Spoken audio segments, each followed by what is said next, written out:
नई हेडिंग डालिए बच्चों, नए चैप्टर का नाम है admission of a partner. Admission of a partner. ये वाला चैप्टर बहुत ही ज़्यादा very very very very very simple chapter है। तो इसमें आपको कुछ भी मतलब नयापन नहीं दिखेगा, जितना आप ऑलरेडी पढ़ चुके हो पुराने चैप्टरों में, वही बातें कहीं ना कहीं आपको घूम फिर के मतलब होती हुई ही नजर आएंगी। बाकी कहानी ये है, कहानी बता देता हूँ। कहानी ये है कि इसमें एक पार्टनरशिप फर्म होगी, ठीक है। तो मान लेते हैं उसमें 3 पार्टनर्स हैं, 1 2 3। तो बस एक नया पार्टनर जो होता है वो इस फर्म को ज्वाइन कर लेता है, कहता है मैं भी अब आज से तुम्हारे साथ काम करूँगा। तो जब कोई न्यू पार्टनर फर्म को ज्वाइन करता है तो इस प्रक्रिया को एडमिशन कहते हैं। तो इस चैप्टर में आप देखोगे हर कहानी के अंदर कॉमन चीज़ क्या होगी कि एक नया पार्टनर फर्म को ज्वाइन करेगा, बस। तो इसका नाम हो गया एडमिशन ऑफ पार्टनर। चलो, तो खैर हमें कुछ बातें लिखनी है आज। तो सबसे पहले आप फर्स्ट एरो डाल के लिखो, according to section 31, according to section 31 of Indian Partnership Act, Indian Partnership Act 1932, comma, a person can be admitted as a partner, a person can be admitted as a partner और dash डाल के a if it is agreed in partnership deed, if it is agreed in partnership deed, और b in the absence of partnership deed, in the absence of partnership deed, comma, if all the partners, if all the partners agreed to admit him, if all the partners agreed to admit him। तो इसमें आप section 31 को एक तो highlight कर लो, ये 1 number में MCQ में पूछ लिया था, और बाकी आप लास्ट के इन शब्दों को हाईलाइट कर लो, all the partners agreed to admit him. तो बेसिकली कोई भी नया पार्टनर फर्म को तब ज्वाइन कर सकता है अगर पार्टनरशिप डीड में लिखा है तो, ठीक है ना। ए का मतलब है अगर पार्टनरशिप डीड में लिखा है तो, और अगर पार्टनरशिप डीड नहीं है, in absence of partnership deed, फिर सारे पार्टनर्स एग्री होंगे तभी वो एडमिट हो पाएगा। तो ये लाइन आपने वैसे चैप्टर 1 के अंदर फंडामेंटल्स में राइट्स ऑफ द पार्टनर में पढ़ी थी। उसमें पार्टनर का राइट होता है कि वो किसी नए पार्टनर को एडमिट होने से मना कर सकता है। तो आपको ये ध्यान रखना है हमेशा कि जब भी कोई नया पार्टनर ज्वाइन करेगा फर्म को, वो तभी कर सकता है जब बचे हुए सारे ही पार्टनर्स येस कहेंगे, मतलब वो एग्री करेंगे कि ठीक है भाई तुम ज्वाइन कर लो। अगर किसी एक ने भी मना कर दिया तो फिर नया पार्टनर ज्वाइन नहीं कर पाएगा। तो क्लियर हो गया पॉइंट। तो किसी भी पार्टनर को ज्वाइन करने के लिए सबको एग्री करना पड़ेगा। Second point, after admission, after admission, comma, new partner gets the following 2 rights, new partner gets the following 2 rights। ये थ्योरेटिकल क्वेश्चन के लिए लिख रहे हैं हम, कभी कभी पूछ लेता है 1 नंबर में कि नए पार्टनर के 2 राइट्स बताओ, state 2 rights of new partner. तो 2 राइट्स हैं, पहला right to share future profits, right to share future profits of firm, और दूसरा right to share assets of the firm. बस 2 वर्ड्स इसमें आप ब्लॉक बना लो, एक प्रॉफिट्स एक एसेट्स, ठीक है, एक प्रॉफिट्स और एक एसेट्स। तो ये छोटा सा 1 नंबर थ्योरी क्वेश्चन है, कभी कभी पूछ लेता है कि नए पार्टनर के राइट्स हैं। तो नए पार्टनर के राइट्स हैं कि उसको भविष्य में प्रॉफिट्स का हिस्सा भी मिलेगा, ये उसका अधिकार है, और उसको भविष्य में एसेट्स शेयर कर सकता है वो, ये भी उसका अधिकार है। तो 2 अधिकार हैं उसके, सिंपल सिंपल। उसके बाद next, at the same time he is also liable, he is also liable to incur losses and for any liability of the business। तो ये तो कॉमन सेंस वाली बात है। बच्चा कहता है कि सर क्या लॉसेस नहीं मिलेंगे? बिल्कुल मिलेंगे। बच्चा कहता है कि सर लाइबिलिटी में पार्ट नहीं लेगा क्या? बिल्कुल लेगा। तो ये भी मतलब साथ साथ चलेगा भाई, धूप होगी तो छाँव भी होगी, अच्छे दिन होंगे तो खराब दिन भी होंगे। तो ये मतलब है, तो अगर वो प्रॉफिट्स और एसेट में राइट रखता है तो फिर लॉसेज और लाइबिलिटी में भी उसको मतलब at the same time liable रहेगा। तो ये तो एक कॉमन बेसिक पॉइंट है। नेक्स्ट एरो बहुत इंपॉर्टेंट है, इस पर स्टार बना लो आप, 2 सितारे। इसमें आपको लिखना है new partner compensates, compensates word को हाईलाइट कर लेना। New partner compensates the existing partners, new partners compensates the existing partners who sacrifice their share of profits, who sacrifice their share of profits in his favour, comma, the amount he pays against this sacrifice, the amount he pays against this sacrifice is known as, is known as। तो ये बड़ा बड़ा लिखना है, तो बताओ school के चीतों। चलो, तो वेरी वेरी गुड। तो हमारे स्कूल के चीतों ने बताया है, तो बड़ा बड़ा लिखना है सभी को। फिर समझाता हूँ, इसको बोलते हैं प्रीमियम फॉर गुडविल, लेकिन हम शॉर्ट में अब बोलेंगे PFG, है ना। कौन इतना बड़ा शब्द बोले, प्रीमियम फॉर गुडविल, तो हम क्या बोल देंगे अब PFG, लेकिन ब्रैकेट में मेंशन कर रहे हैं disclaimer, not for exam. Exam में नहीं लिखना है शॉर्टकट, ये तो सिर्फ हमारी इस बंद कमरे के अंदर की आपस की पर्सनल बात है कि हम प्रीमियम फॉर गुडविल बड़ा शब्द ना बोलकर हम PFG बोल देंगे। बाकी ये है क्या वो समझा देता हूँ। उसके लिए आप एक चित्र बना लो मेरे साथ, छोटा सा ड्राइंग बना लेना। तो जैसे एक फर्म बना लो छोटी सी, उसमें 3 पार्टनर्स बना लो और बाहर एक आदमी बना लो, इसको लिख लेते हैं न्यू पार्टनर, न्यू। तो जब नया पार्टनर फर्म में आता है, तो नया पार्टनर जब फर्म को ज्वाइन करता है तो उसके एक हाथ में बताओ क्या होता है, कैपिटल। तो बना लो बादल, ठीक है, लेफ्ट हैंड में, मतलब लेफ्ट का मतलब है कि आपके व्यू से लेफ्ट जो दिख रहा है उस हैंड में बना लो कैपिटल। तो वो कहता है कि मैं पूंजी लेकर आया हूँ, ठीक है। कैपिटल तो आपको पता ही है, तो 11th में पढ़ रखी है टर्म, तो ये तो मुझे समझाने की ज़रूरत ही नहीं कि कैपिटल क्या होती है। तो वो कहता है मैं कैपिटल लेकर आ रहा हूँ, ऐसे लिख रहा हूँ 1 लाख रुपये। लेकिन फिर भी जो पुराने पार्टनर्स होते हैं वो दुखी हैं, सबके चेहरे उतरे हुए हैं। बताओ क्यों दुखी हैं? ठीक, क्योंकि अब उनको उतना प्रॉफिट नहीं मिलेगा जितना पहले मिलता था। तो आप ऐसे सोचो कि जब 3 दोस्त पिज़्ज़ा हट गए थे पिज़्ज़ा खाने, और अब आपने दूर से देख लिया कि चौथा दोस्त भी आ रहा है, तो अब आपके चेहरे उतर जाएंगे, क्योंकि अब आपको क्या पता चल गया अब आपको कि आपको जो हिस्सा पहले मिलता था वो अब तो नहीं मिलेगा। तो जब भी नया पार्टनर ज्वाइन करता है फर्म को, तो पुराने पार्टनर्स जो होते हैं उनका मतलब जनरली वर्ड भी बोल रहा हूँ, आमतौर पे उनका प्रॉफिट क्या हो जाता है, सैक्रिफाइस हो जाता है। तो मज़ेदार बात यह है कि इस सैक्रिफाइस के बदले में, अगेंस्ट दिस सैक्रिफाइस, ये नए पार्टनर से कहते हैं कि भाई इसके बदले में तुम हमें कॉम्पनसेट करो, इसकी भरपाई करो। तो नया पार्टनर कहता है बताओ क्या भरपाई करूँ। हाँ, तो नया पार्टनर कहता है ठीक है, ये लो, मैं दूसरे हाथ में 40,000 रुपये भी लेकर आ रहा हूँ, ये मैं तुम्हें दे दूँगा। तो बस इस 40,000 रुपये को क्या बोलते हैं जी, प्रीमियम फॉर गुड, मतलब आप PFG बना लो शॉर्ट में, बादल, ठीक है। तो ये कॉन्सेप्ट है, ये ड्राइंग बना लो। तो पूरे चैप्टर में यही ड्रामा होगा, ठीक है। तो पूरे चैप्टर में आपको यही होते हुए दिखेगा। तो इसलिए पॉइंट इंपॉर्टेंट है समझने के लिए, ताकि जब क्वेश्चन करें तो आपको कहानी बताओगे कि अच्छा ये मतलब है। तो इस चैप्टर में आपको ये नौटंकी नजर आएगी। बट आपको क्लियर हो गया PFG, तुम्हें क्लियर हो गया दोस्त, ठीक है। तो अगर तुम्हें हो गया तो बस फिर तो कोई टेंशन ही नहीं। चलो तो ओके हो गया वाला पॉइंट। तो ये आप लिख लेना PFG शॉर्ट में, बाकी बोलते हैं इसको प्रीमियम फॉर गुडविल है। उसके बाद नेक्स्ट पॉइंट पे भी आप स्टार लगा लो, ये क्योंकि एग्जाम में आया है PYQ थ्योरी क्वेश्चन, इसलिए इंपॉर्टेंट है। तो इसमें आप लिख लो when new partner admits comma it is necessary to revalue assets and liabilities of the firm because actual value of assets and liabilities may vary from balance sheet value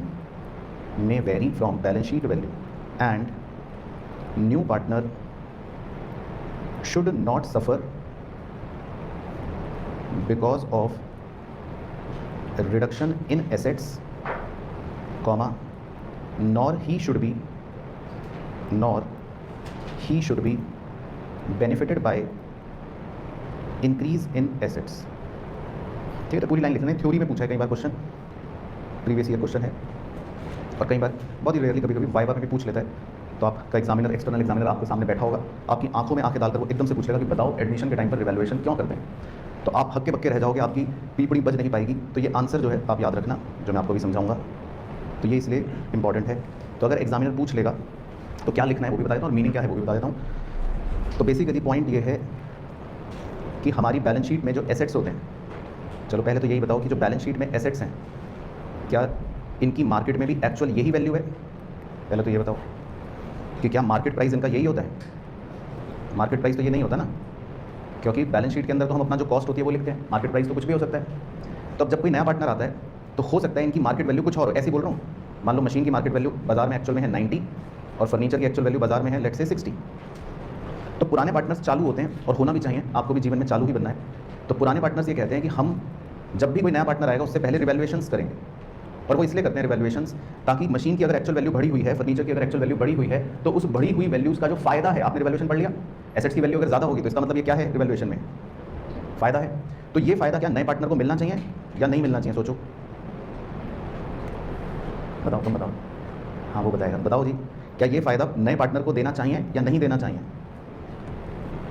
ठीक है, तो बच्चे कह रहे हैं नहीं देना चाहिए, मतलब ऑनलाइन के चीज़ें कह रहे हैं नहीं देना चाहिए, तो सही कह रहे हैं वो, नहीं देना चाहिए, क्योंकि नया पार्टनर तो अब आगे से काम करना शुरू करेगा, मेहनत करना शुरू करेगा। तो इसीलिए आप इस चैप्टर में भी ये देखोगे कि जब भी कोई नया पार्टनर ज्वाइन करता है, पढ़ो English, when new partner admits it is necessary to revalue assets and liabilities.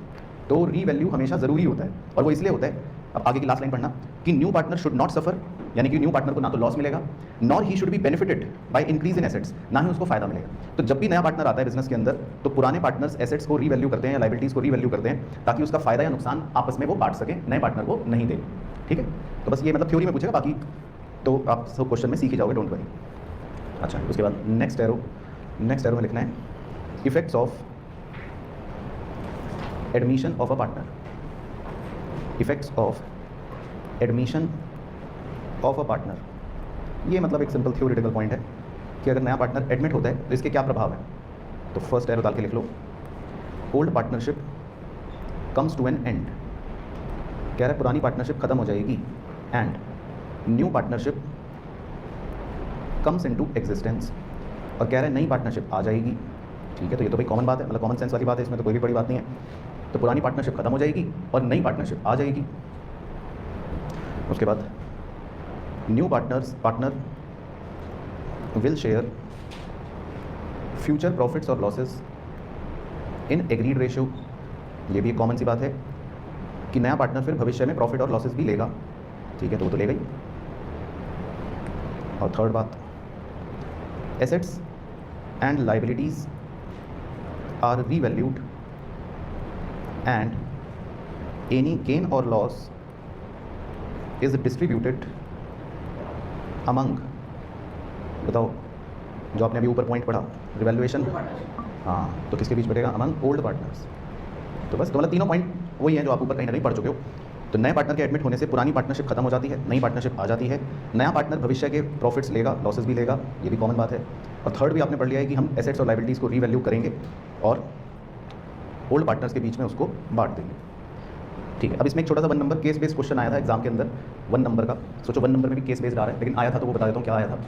उसमें ये कहा था कि भाई एडमिशन के टाइम पर पुरानी पार्टनरशिप खत्म हो जाती है ना, तो उसने ये पूछा था कि क्या बिजनेस भी बंद हो जाता है, ये पूछा था। तो बताओ आप कि जैसे आपने फर्स्ट लाइन में लिखा old partnership comes to an end, मतलब पुरानी पार्टनरशिप जो है वो बंद हो गई, तो उसने पूछा था कि क्या बिजनेस भी बंद हो जाता है, ये था क्वेश्चन।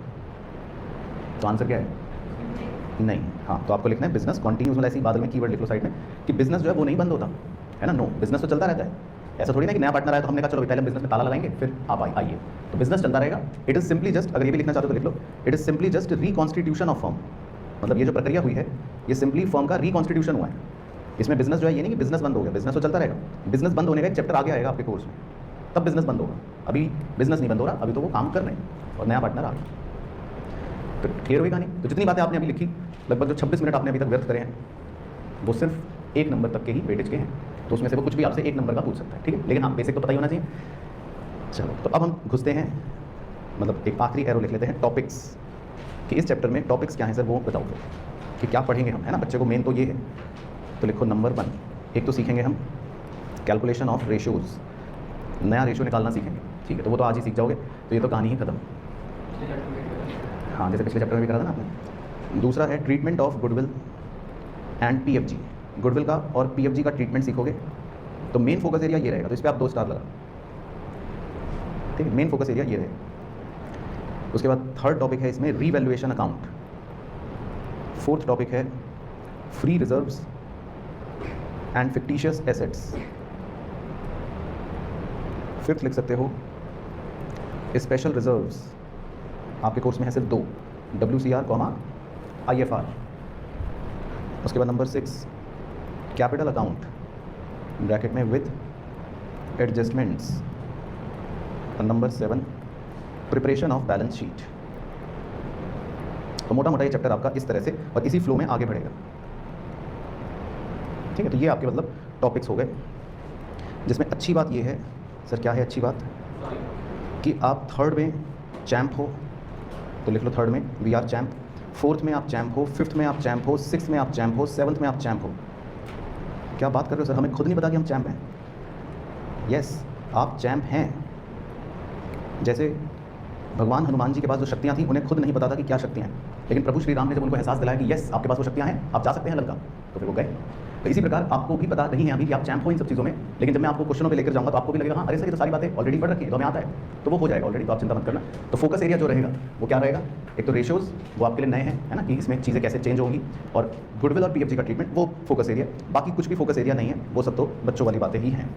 अच्छा, तो बढ़िया आगे बढ़े, तो अब आप कोशिश करो नए पेज से ही शुरू कर लो, क्योंकि आज हम रेशियोज़ पर ही पूरा फोकस करेंगे। तो मैं छोटे छोटे एग्जांपल्स कराकर आज आपको रेशियोज़ में माहिर बनाने की कोशिश करूँगा।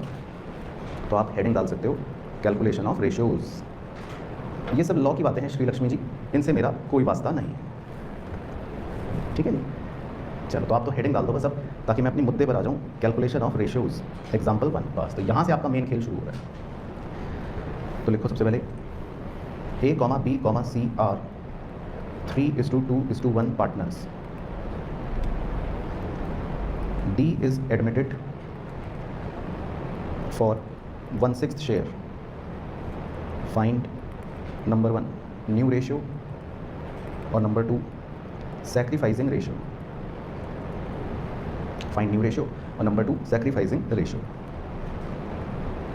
चलो तो खैर हमारा मेन काम अब यही है, तो यहाँ से मैं सिखाऊंगा। तो अभी आप शुरू के एग्जांपल्स में कोशिश करो मेरे साथ ही सीखना, साथ साथ करना, आगे खुद से मत बढ़ना, बाद में एक दो एग्जांपल आपको भी दूंगा। चलो तो देखो आपको समझाने के लिए एक ड्राइंग बना देता हूँ। 3 दोस्त पिज़्ज़ा खाने जाते हैं, ठीक है। ए कहता है कि 3 पीस मैं खाऊँ, बी कहता है 2 पीस मैं खाऊँगा, और सी क्या कहता है 1 पीस मैं खाऊँगा। तो इसका मतलब 3 पार्टनर्स जो हैं ABC, इनका क्या रेशो है 3:2:1, ठीक है भाई। यहाँ तक ओके हो गई बात। अब दूर खड़ा चौथा पार्टनर डी आ गया इनके बीच। अब जैसे ही डी आया तो लिखा है, डी कह रहा है कि 1/6 शेयर के लिए मैं आ गया हूँ। तो पहले इतना समझा देता हूँ। तो इसका मतलब ये है कि अब डी के आने के बाद, ध्यान से सिर्फ आप ऑब्जर्व करना, ये सब मत बनाना ड्राइंग।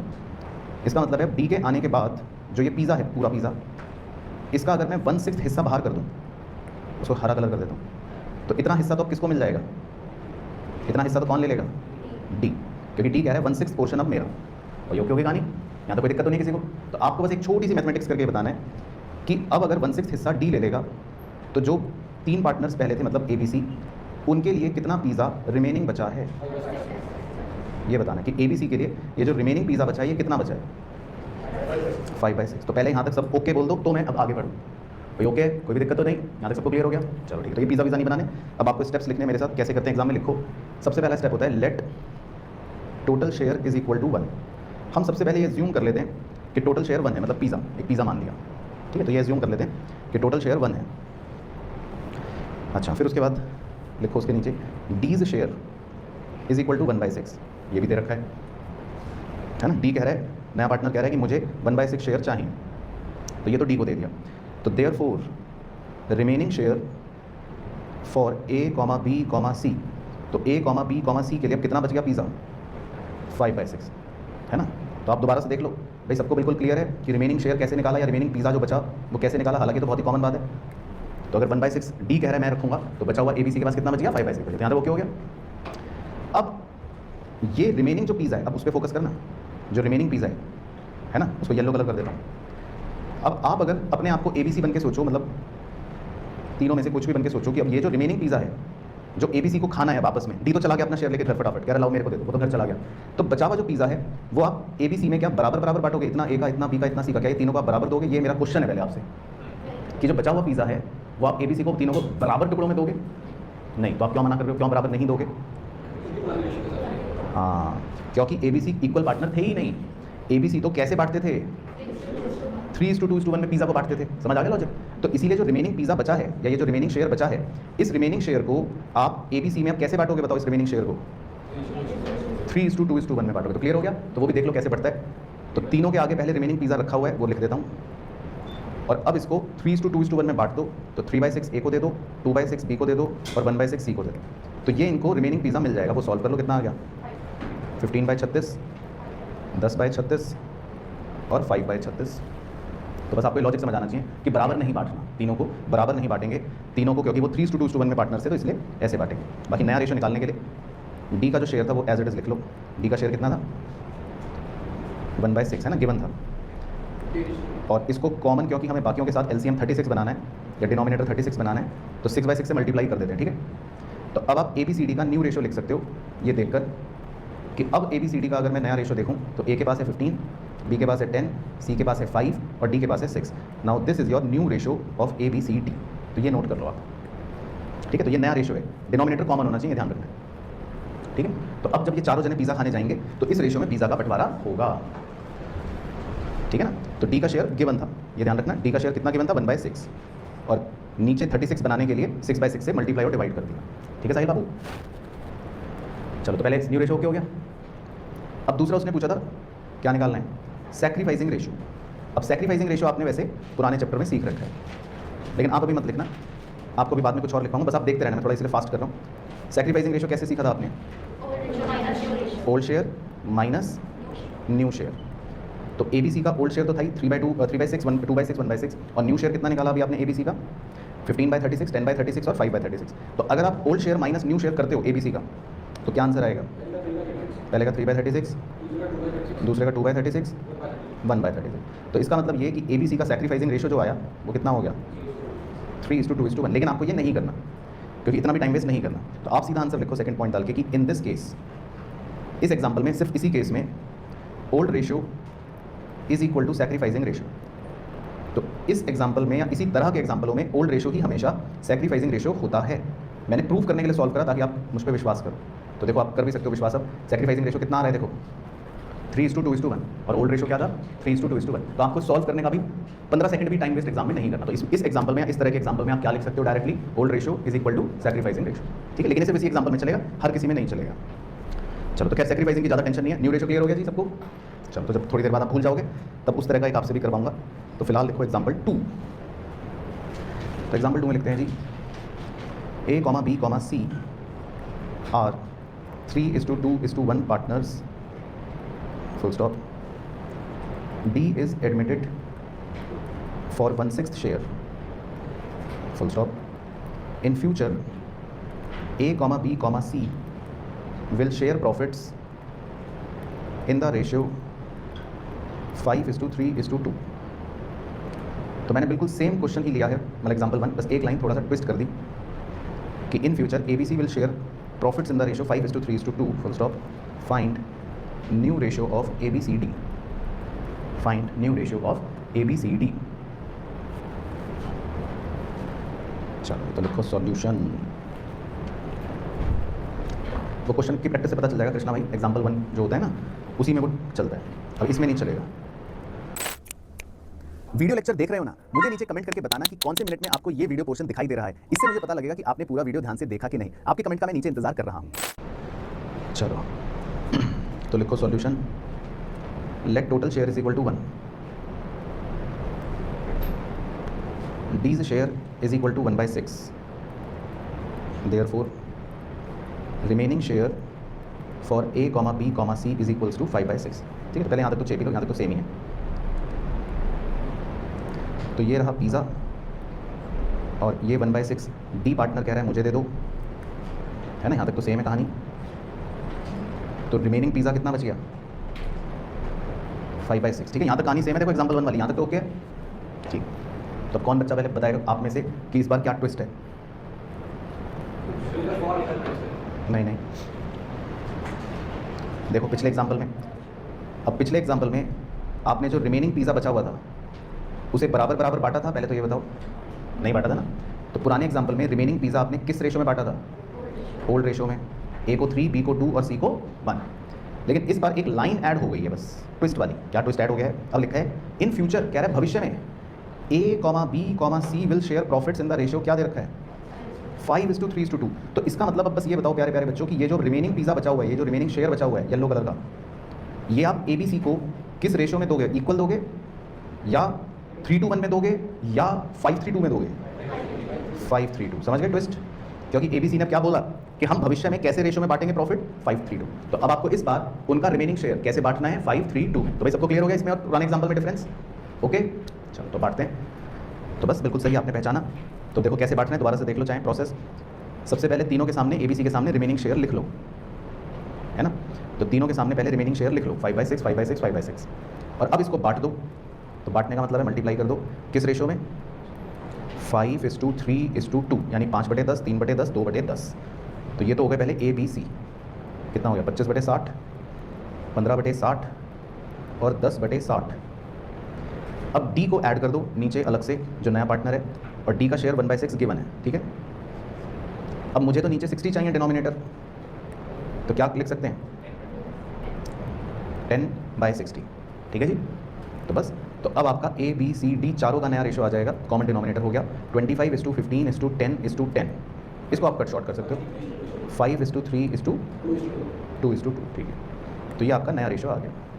तो इसमें बस खाली नया रेशो ही निकालना है, 5:3:2:2। तो देखो इसमें और पुराने एग्जाम्पल में डिफरेंस यही था, ठीक है। तो क्लियर हो गया वाला, समझ आ गया। चलो उसके बाद example 3, A, B are 7:3 partners, full stop. C is admitted for 3/7 share. C is admitted for 3/7 share, full stop. या ब्रैकेट में लिख लो, फुल स्टॉप मतलब सॉरी ब्रैकेट में लिखा है, which he acquires from A and B in the ratio 2:1, bracket close, find new ratio, और number 2 sacrificing ratio. Sacrificing ratio निकालने के लिए पुलकित भाई, जतिन भाई, तो सेम फॉर्मूला आप यूज़ करोगे पुराने एग्जाम्पल में अगर पूछ रहे हो, old share minus new share. हालांकि उसमें निकालना नहीं था इसलिए नहीं निकाला, हाँ इसमें निकालने को कह रहा है तो इसमें ज़रूर निकालेंगे।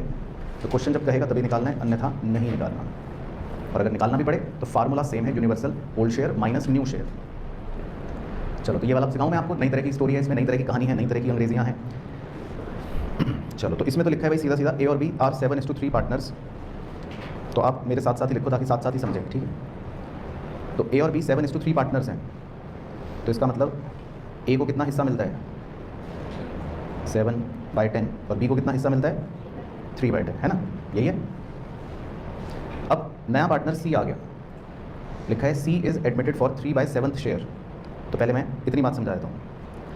अब नया पार्टनर सी आ गया, तो मान लो उधर मैंने एक आइसक्रीम बना दी ब्रिक वाली, तो पहले उसमें 7/10 ए रखता था और 3/10 बी रखता था, यही थी कहानी, है ना।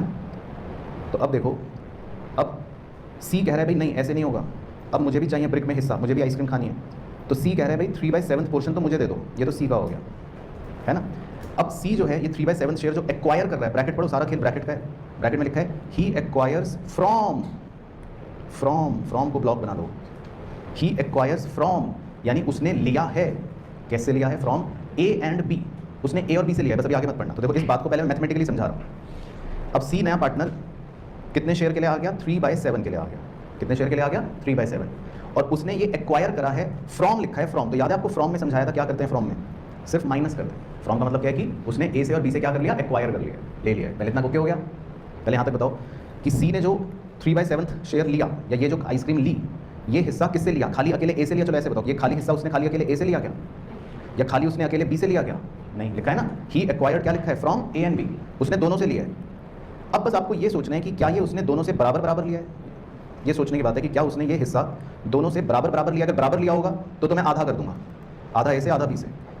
तो आप ये बताओ कि क्या उसने ये हिस्सा ए और बी से बराबर लिया है, तो आप नहीं क्यों कह रहे हो, तो आगे पढ़ लिया आपने, क्या दे रखा है, he acquired from A and B in the ratio, किस रेशियो में ले रहा है, 2:1। इसका मतलब ए से थोड़ा ज़्यादा ले रहा है और बी से थोड़ा कम ले रहा है। तो इसका मतलब उसने अपना हिस्सा ए और बी से कैसे लिया, ए से लिया 2 और बी से लिया 1, 2:1 में लिया। तो अब आपको क्या करना पड़ेगा, 1/2 तो नहीं करना पड़ेगा, 2/3 ए से ले लो और 1/3 बी से ले लो। तो अब आपको ये मैथमेटिक्स करनी पड़ेगी। तो आप इस मैथमेटिक्स को सिर्फ ऑब्जर्व करो ध्यान से, नोट करते करते। तो इसका मतलब ये है कि सी को जो मिल रहा है ना, येलो कलर कर रहा हूँ, सी को जो मिल रहा है वो येलो कलर कर रहा हूँ, वो टेक्निकली ए से भी ले रहा है, लेकिन ए से थोड़ा ज़्यादा ले रहा है, और बी से भी ले रहा है, बी से थोड़ा सा कम ले रहा है, क्योंकि ए से ले रहा है 2, बी से ले रहा है 1, मतलब 2:1 रेशो में ले रहा है, दोनों से ले रहा है, किसी अकेले से नहीं ले रहा, दोनों से ले रहा है। तो समझ आ गया पॉइंट। तो जब आप इसको सॉल्व कर लोगे मैथमेटिक्स को, तो आपको पता लग जाएगा कि अब इनका नया रेशो क्या है। तो वो करो सॉल्व, तब तक मैं ये ड्राइंग रब कर दूँ। चलो तो सॉल्व करो जी। गणित आपका काम है, गणित मैं नहीं सिखाऊंगा। तो नीचे तो 210 आ जाएगा। अरे मैं पुराना खिलाड़ी हूँ, मैं तो सारे मल्टीप्लाई करता हूँ। तो नीचे 210 आ जाएगा, और ये कितना 33, 63 - 30 है ना, 33, ठीक है। अब सी तो बेचारा 3/7 लिखा है, लेकिन मुझे डिनोमिनेटर 210 चाहिए नीचे कॉमन बनाने के लिए। तो कैसे कर सकता हूँ, सी को नीचे 210 बनाना है तो किससे करूँ, मल्टीप्लाई डिवाइड, 30 से कह रही है मैडम, ओके। तो 30 से कर दो प्यारे बच्चों, मल्टीप्लाई डिवाइड। तो नीचे 210, ठीक है।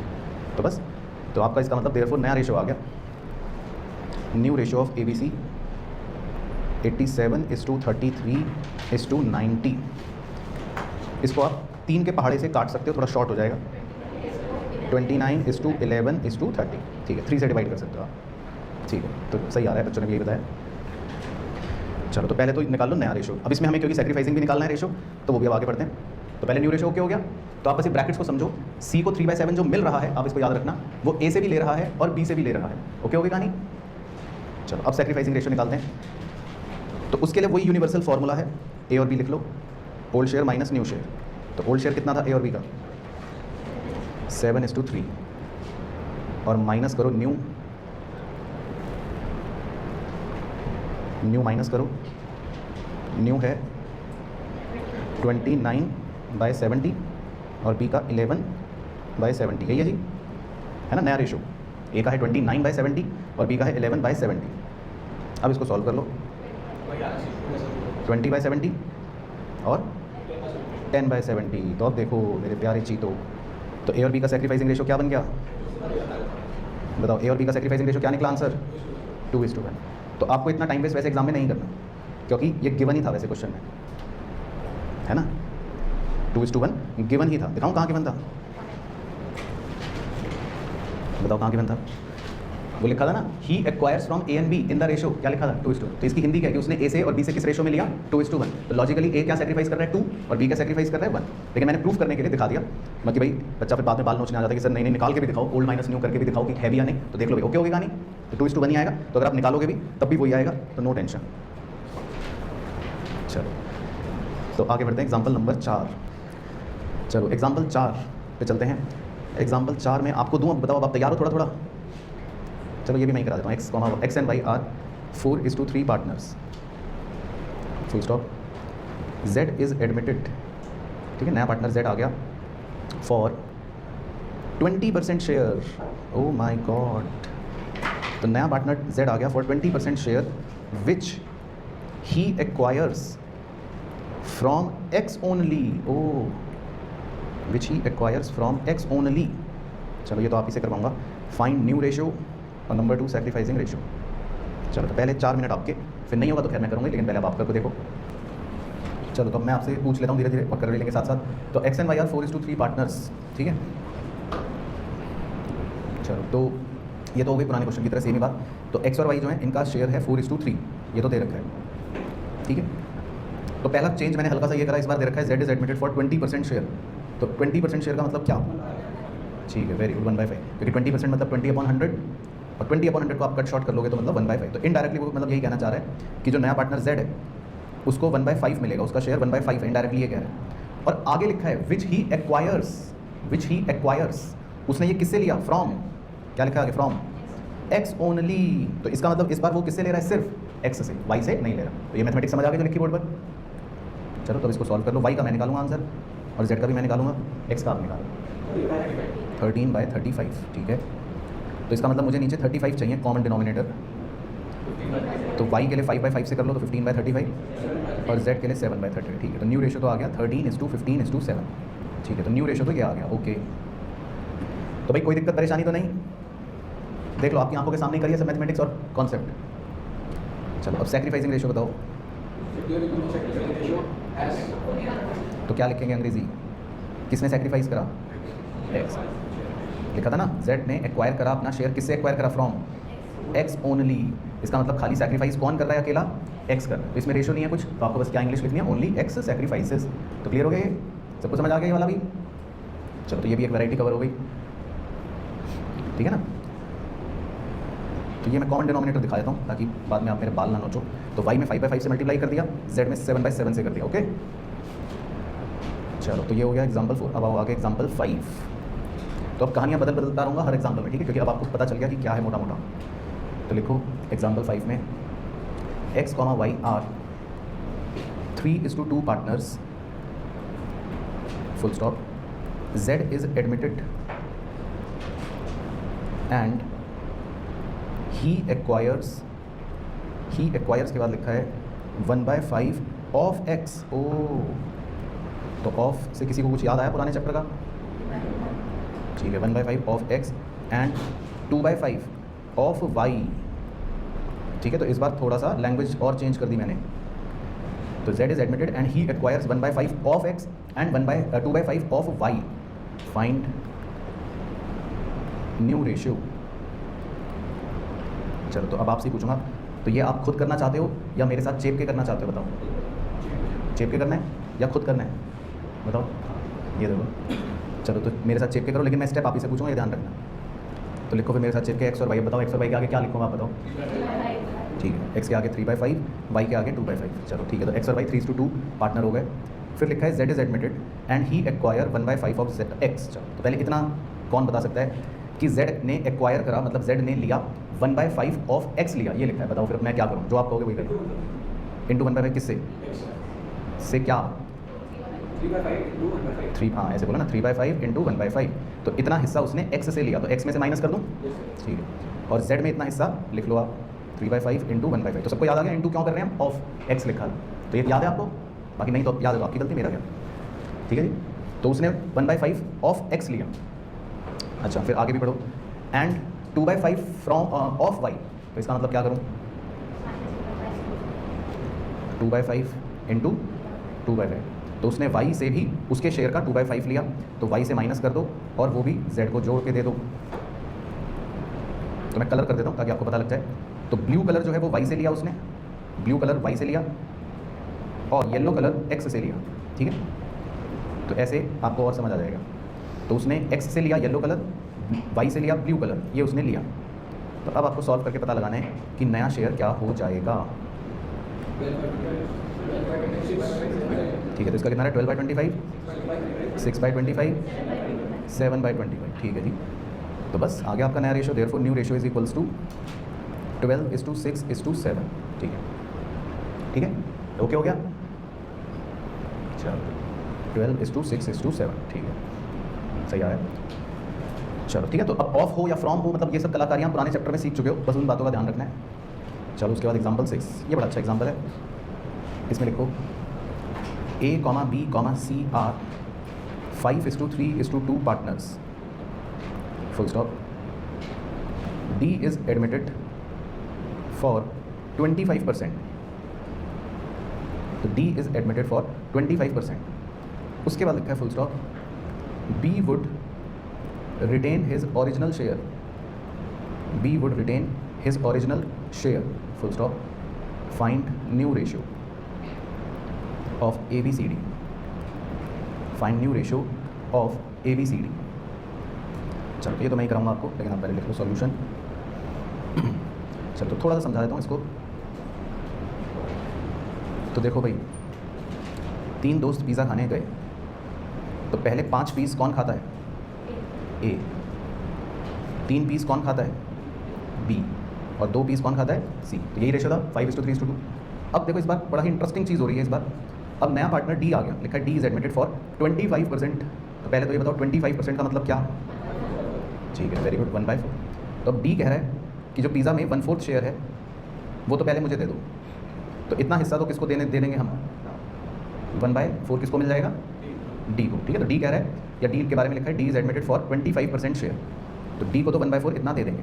अच्छा, लेकिन कुछ होते हैं ना जो ज़िद्दी दोस्त होते हैं, तो वो B है। B कह रहा है कि मुझे पहले कितना मिलता था? 3/10। उसको पहले कितना पिज़्ज़ा मिलता था? 3/10। ये दिख रहा है आपको हरे रंग में? B को पहले कितना पिज़्ज़ा मिलता था बताओ भाई? 3/10। तो B कह रहा है मैं अपना ओरिजिनल शेयर ही रिटेन करूँगा। कह रहा है मैं कोई सेक्रीफाइस नहीं करूँगा, मुझे पहले जितना पिज़्ज़ा मिलता था मैं अभी भी उतना ही लूँगा। तो B ये कह रहा है कि भाई मुझे तो अपना उतना ही चाहिए, मुझे तो अभी भी अपना 3/10 ही चाहिए। ये है स्टोरी। तो पहले आपको स्टोरी समझ आ गई, उसको लाइन का मीनिंग समझ आ गया कि B would retain his original share.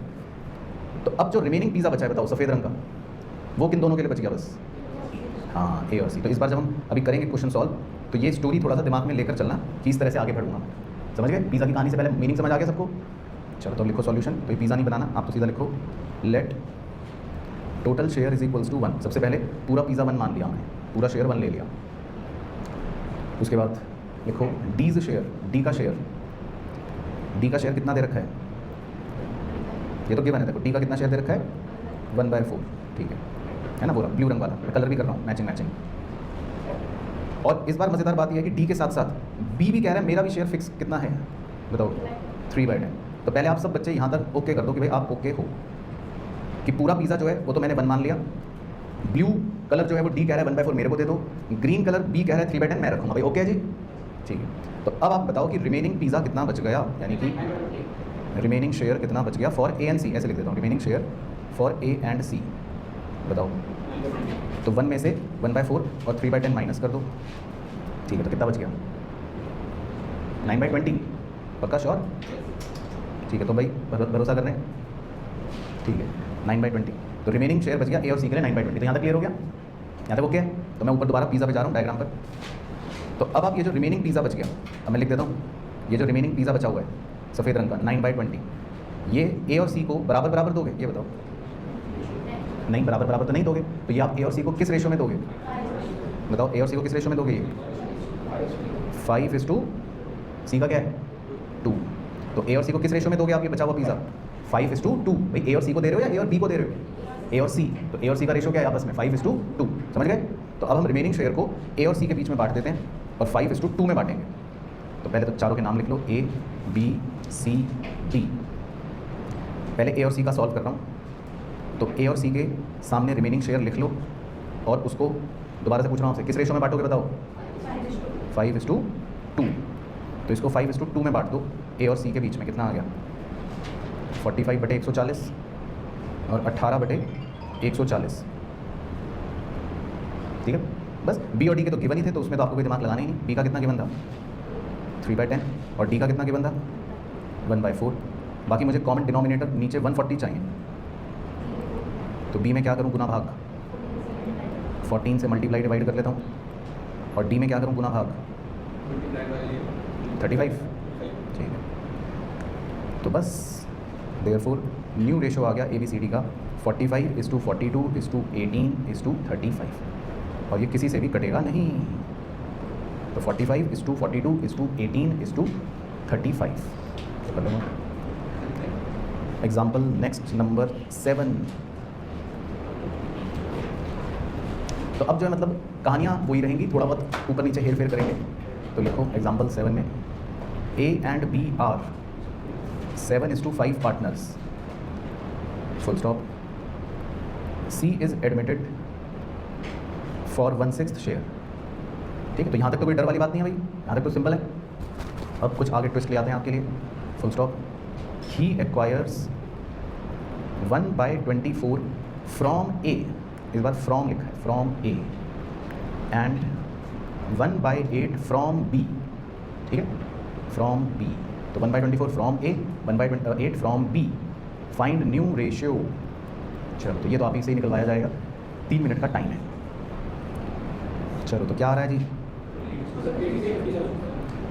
तो पहले तो ए और बी का रेशियो लिख देता हूँ 7:5, तो ये तो सिंपल दे रखा है बस। अब तो इसमें तो कुछ भी नहीं लिखा है, C is admitted for 1/6 share, he acquire 1/24 from A. तो 1/24 फ्रॉम ए का मतलब क्या है, सीधा सीधा क्या करना है ए में से माइनस, ठीक है, क्योंकि फ्रॉम ए लिखा है, ठीक है।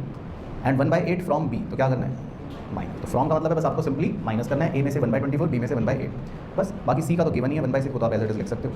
इसको सॉल्व कर लो, क्या आएगा 13/24, 7/24, और इसको डिनोमिनेटर 4/24, 4/4 से मल्टीप्लाई डिवाइड कर लेते हैं 24 बनाने के लिए। तो ठीक है, तो इसका तो सही आ रहा था बच्चों का 13:7:4। चलो ठीक है, बहुत बढ़िया जी। तो ये तो सिंपल हो गया।